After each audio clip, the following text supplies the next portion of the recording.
YouTube কি প্রতিষ্ঠিত গণমাধ্যমের চেয়েও অনেক বেশি শক্তিশালী?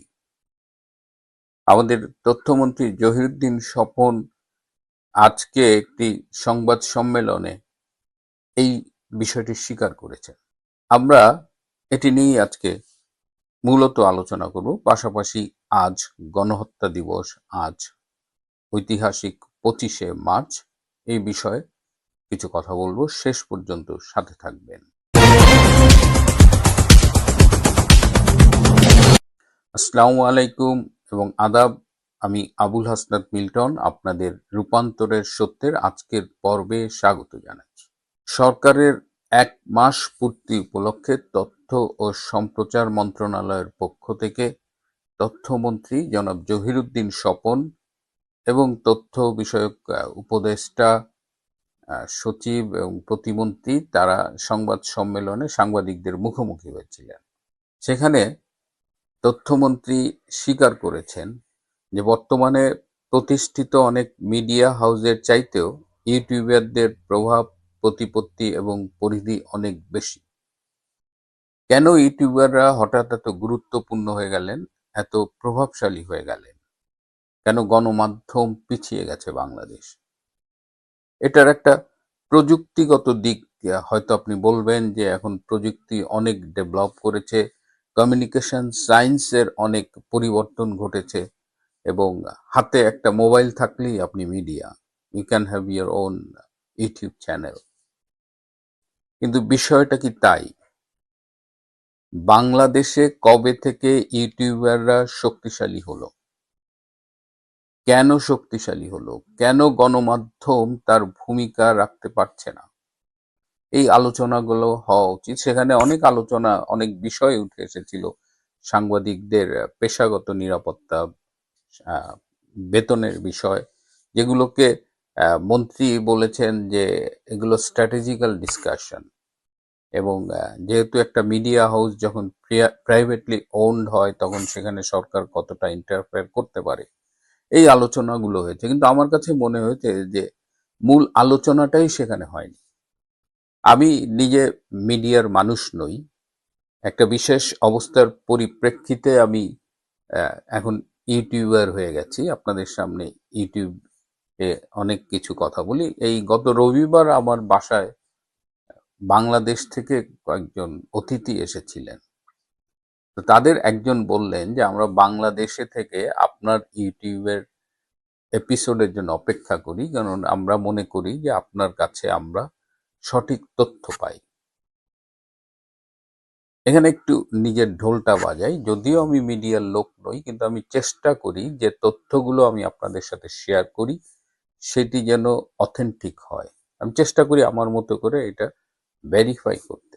যদিও সামাজিক যোগাযোগ মাধ্যম বা ইউটিউব এগুলো কিন্তু আনএডিটেড মিডিয়া। তাহলে আনএডিটেড মিডিয়ার দিকে মানুষ কেন ঝুঁকে পড়ছে? যেখানে আমাদের প্রতিষ্ঠিত মিডিয়া হাউস, আমাদের প্রতিষ্ঠিত গণমাধ্যমের উপরে মানুষের আস্থা কমে যাচ্ছে। এটা বাংলাদেশের চিত্র, কিন্তু সারা পৃথিবীর চিত্র কি এই? হয়তো বাংলাদেশের মতো উন্নয়নশীল দেশে এরকম হয়, কিন্তু এখনো দেখেন BBC, CNN, new York Times বা আমাদের অস্ট্রেলিয়ার সিডনি মর্নিং হেরাল্ড বা এই ধরনের যে প্রভাবশালী মিডিয়া হাউসগুলো আছে, যারা বছরের পর বছর ধরে নিজেদের স্ট্যাবলিশ করেছে, এখনো তারা কিন্তু পলিসি মেকিং এ ভূমিকা রাখে। এখনো মানুষ ইনফরমেশনের জন্য তাদের দ্বারস্থ হয়। কিন্তু বাংলাদেশে গণমাধ্যম তার গ্রহণযোগ্যতা হারিয়েছে। এই কারণটা কিন্তু বিশ্লেষণ করতে হবে। আওয়ামী লীগ আমলে গণমাধ্যমের স্বাধীনতা ছিল না, সংবাদপত্র, গণমাধ্যম চাপের মুখে ছিল, অনেক কথা আমরা শুনেছি। কিন্তু টেলিভিশনের টক শোতে সেখানে সরকারকে তুলোধনা করা হতো। সেখানে পত্রিকায় সরকারকে যে যার মতো করে সমালোচনা করতে পারতেন, বিশেষ করে কলামে। এই যে আসিফ নজরুলের মতো লোকরা অসংখ্য অসত্য তথ্য দিয়ে তারা সরকারের বিরুদ্ধে লিখেছেন, দিনের পর দিন লিখেছেন। তখন সরকার কিন্তু তাদের বাধা দেয়নি, সেগুলো পত্রিকায় ছাপা হয়েছে। কিন্তু ইউনূসের আমলে এসে আমরা দেখলাম যে টোটাল মিডিয়াটা চেঞ্জ হয়ে গেছে। গণমাধ্যমের একদম গলা টিপে ধরেছে, একদম মব সংস্কৃতি চালু করা হয়েছে। উপদেষ্টাকে প্রশ্ন করলে সাংবাদিক চাকরি হারিয়েছে। এজেন্সি থেকে, সরকার থেকে রেগুলার ডিকটেশন গেছে, তার বাইরে কোনো নিউজ ছাপা হতো না। অর্থাৎ সত্য আমাদের বাংলাদেশের গণমাধ্যম থেকে নির্বাসনে গিয়েছিল এবং সেই নির্বাসনে এখনো আছে।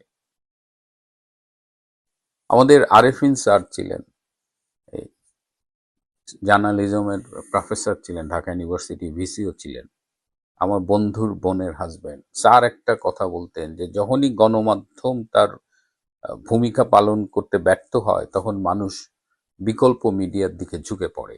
কারণ মানুষ কিন্তু তথ্য চায়, এটা তার একটা প্রবৃত্তি, মৌলিক প্রবৃত্তি। সে তথ্য চায়, সে জানতে চায় সেই তথ্যটা, যেটা তার মন মতো হয় বা পছন্দ হয় বা সে মনে করে এটাই সত্য বা এটাই গ্রহণযোগ্য, সেই তথ্যটা যখন সে প্রধান গণমাধ্যমের কাছে না পায়, মিডিয়া হাউসের কাছে না পায়, তখন সে বিকল্প মিডিয়ার কাছে ঝুঁকে পড়ে। এবং বিশেষ করে গত 18 মাসে, 19 মাসে ইউনূসের সময় ইউটিউবের বা সামাজিক যোগাযোগ মাধ্যমের গ্রহণযোগ্যতা কিন্তু অনেক বেড়েছে, বিকজ আমাদের মেইন স্ট্রিম মিডিয়া ফেইল করেছে। এবং আজকে যখন জহিরুদ্দিন স্বপন এই মিডিয়ার এই বিষয়গুলো নিয়ে কথা বলেন, ইউটিউবের শক্তির মত্তার কথা বলেন, তখন আমি জহিরুদ্দিন স্বপনের কাছে অনুরোধ করব যে আসলে মূল কারণটা ঘেঁটে দেখুন। এবং আপনি তথ্যমন্ত্রী, আপনার উপর দায়িত্ব যে বাংলাদেশের গণমাধ্যমগুলো, মিডিয়া হাউসগুলো যেন স্বাধীনভাবে তাদের দায়িত্ব পালন করতে পারে। যদি বাংলাদেশের মেইন মিডিয়া তাদের দায়িত্ব পালন করতে পারে, তাহলে তারাও কিন্তু আগের মতোই তারাও প্রভাব, প্রতিপত্তি এবং পরিধি বিস্তার করতে পারবে। তো এই জায়গাটায় জহিরুদ্দিন স্বপনের সামনে চ্যালেঞ্জ। জহিরুদ্দিন স্বপনকে এই কথাগুলো বলি অনেকটা মানে ব্যক্তিগত জায়গা থেকেও আমি মনে করি I have got that rights. শুধুমাত্র আমি যে ইউটিউবিং করি তা নয়। তিনি বিপ্লবী ছাত্রমৈত্রীর এক সময়ের কেন্দ্রীয় সভাপতি ছিলেন। তিনি খুলনায় ছাত্র রাজনীতি করতেন, বিএল কলেজের ভিপি ছিলেন। আমি যখন ছুটিতে খুলনা যেতাম, আমার বন্ধু মিহির, লিখন, শাহিন এরা সব ছাত্র মৈত্রী করতো। এদের কারণে মৈত্রীর অনেকের সাথে আমার যোগাযোগ ছিল। আমি যখন ঢাকা মেডিকেল কলেজে থাকি, তখন সুলতান ভাই, আহমেদ হোসেন ভাই, ছাত্রলীগের সভাপতি, সাংগঠনিক সম্পাদক, এরা প্রায়ই মেডিকেলে আমার রুমে থাকতেন এবং তাদের সাথে কেন্দ্রীয় অনেক ছাত্র নেতাই আসতেন, তারা থাকতেন। মাঝে মধ্যে জহিরুদ্দিন স্বপন ভাইও থাকতেন।